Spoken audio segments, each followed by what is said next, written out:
Okay, kind of recapping Friday night, starting with appreciation fans, really student section. Thought I had some good energy on a Friday night at 8 o'clock, so I appreciate all of that, all of those that came out, especially our students. Recapping the film, a lot to digest, but in general, kind of what we felt. First half, a lot to like offensively. Doing a good job in the red zone, defense getting a couple of stops, and so was pleased with how the thing started. Obviously got into the third quarter and was not. And really all three phases.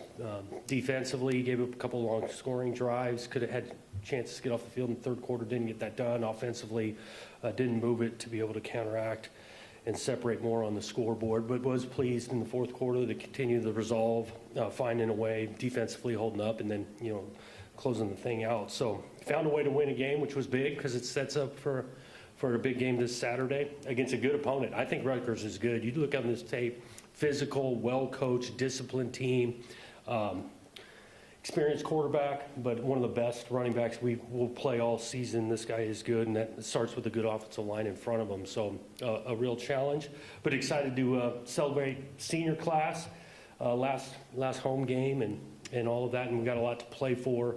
So I know these guys are excited to put in some work this week and take on the challenge on Saturday. Hey, Jonathan, on your right over here. I was wondering if you have an update on Jack and if you expect him to be able to play on Saturday. Jack, like I said, after good spirits, he was in the team meeting yesterday.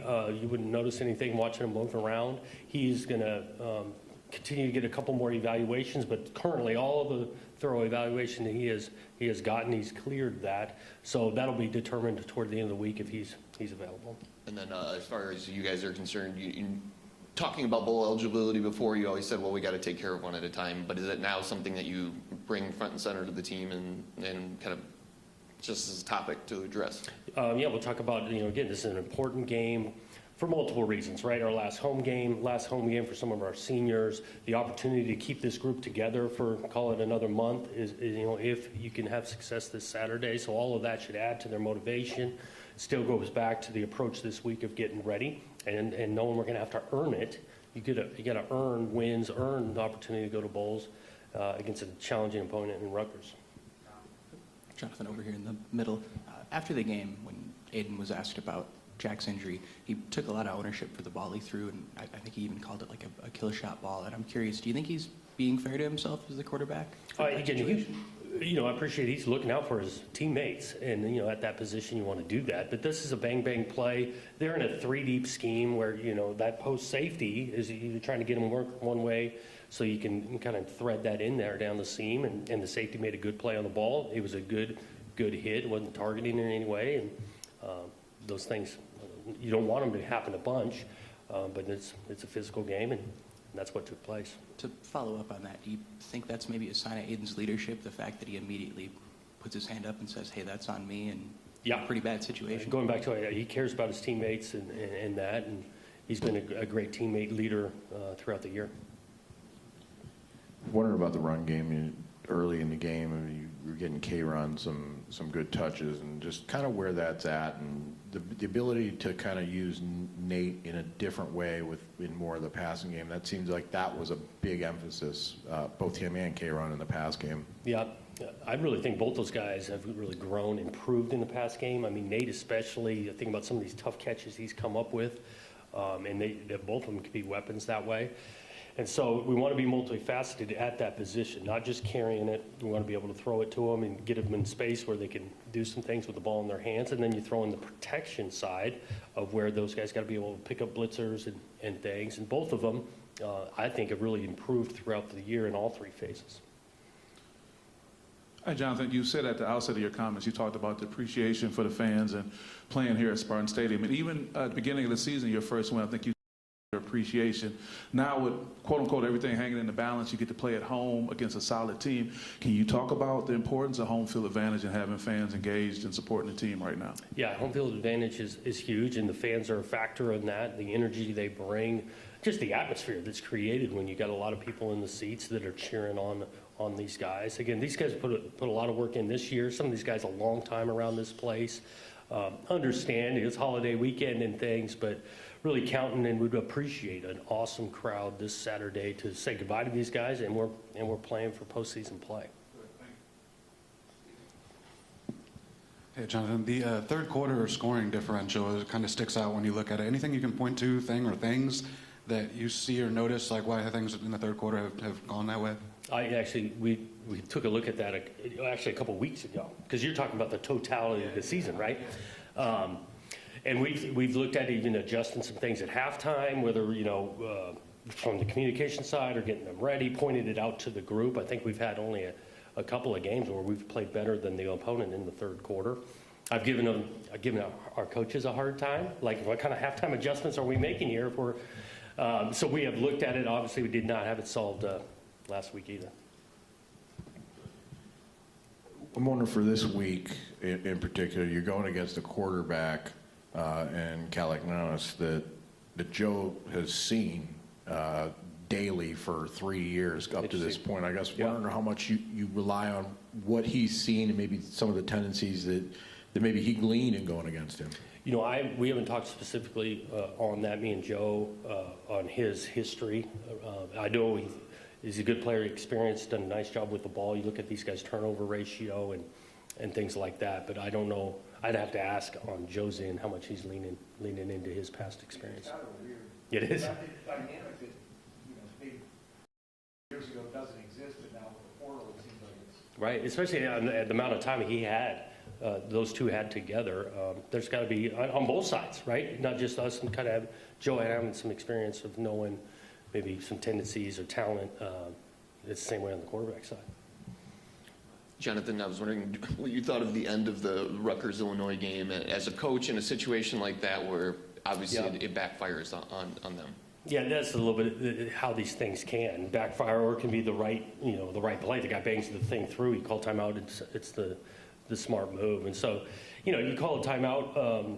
I've been in that situation. I've done that before. Ultimately, it comes down to, Illinois made a huge play right after that, and that's why that's what we sign up for as players and coaches in this arena. You got to make some decisions and make some plays and live with the results.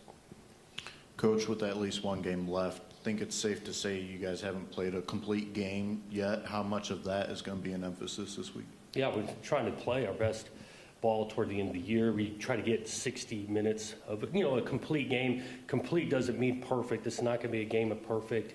Even looking at last week, there's going to be some punchback, momentum changes in games, and then we need to be able to answer that. We want to play effective, consistent, complete for 60 minutes, and if we can put that together, give us our best chance to win. Jonathan, I'm curious what effect a bowl game has on recruiting these days. I know players have a lot more to think about, a lot more to play for in their careers, but what do you think the effect of a bowl game might be for recruiting these days? Well, I think it shows, the progress for us individually here in year one. You'll be able to show some progress, right, and momentum moving forward. You get more time with your current roster, and I do think the current roster helps a ton in recruiting. And so, it means a lot to be able to continue this group working together that helps build for the foundation of the next groups to come. And then we've heard a lot about Maverick Hansen as a leader in the locker room, and I'm curious what your experience has been coaching him this season. This place means a ton to him. The team means a ton to him. He had one of his best games this last Friday. That's another reason you talk about the motivation for this game. A guy like that to go out on a winning side in his last game in Spartan Stadium would mean a ton. Hey, Jonathan, I was wondering with all the injuries, how the youth in the secondary, how you thought they performed with I think a trio of true freshmen out there playing significant snaps. Yep, as a group, those guys continue to battle, and it's a good thing that we are getting some real snaps with these young guys. I don't think the stage has been too big for them. They've been in the right spots. You didn't see a lot of just flat out busts and coverage and things. We're optimistic on some of those young guys you're mentioning with Jalen, that crew, that these guys can be good players here for a long time. A follow-up to that, do you expect any of those guys back with Rucker and Tatum or, there's so many of them, Spencer, that was the other one. Right. Spencer, no. Brantley, no. Tatum, no. Rucker, no, this week. And how has that juggling act been? You're obviously on the offensive side, but as you're seeing that, how has that juggling act been to kind of, I guess, put the Band-Aid on there? Right. It's not easy, but I do think these coaches, Blue Adams, Demetrius Martin, Joe Rossi overseeing the thing, they've done a nice job of because we've had them go down within games, and that the next guy needs to be able to get out there and be ready to play. And they've been ready. And, I go back to just the flat out assignments. They're in the right spots. They know the calls. Motion goes across, and the adjustments get made. We haven't had a lot of blatant busts out there, and sometimes that shows up when you got newcomers in the game. And so they've managed it. They're playing hard. They're still practicing, staying locked in the meetings. And there probably adds to some motivation that guys have actually gotten in the game and been able to perform. Jonathan, you mentioned a couple times lately, like how much certain guys have been around a while here have been through a lot. I'm wondering how much your sort of understanding and appreciation of their journey has grown over these 11-ish months, I guess, now. And do you think that has any effect on you guys? Pretty across the board, everybody's said that the buy-in has always been pretty high for you since you guys have got here. Do you think what they've gone through sort of helped them turn directions pretty quick and buy into what you guys were trying to get done here? Yeah, I think it was important early on to kind of learn their stories of why they chose Michigan State, what their experience had been. And again, it hadn't been all negative. There's been some good stuff to it, but they have been through a lot.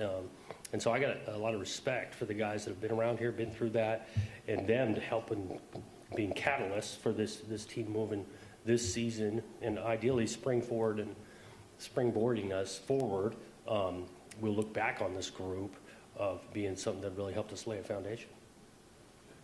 Getting back to the freshman defensive backs, Denson and Thompson. Thompson started, and Denson both games came in and took some snaps also.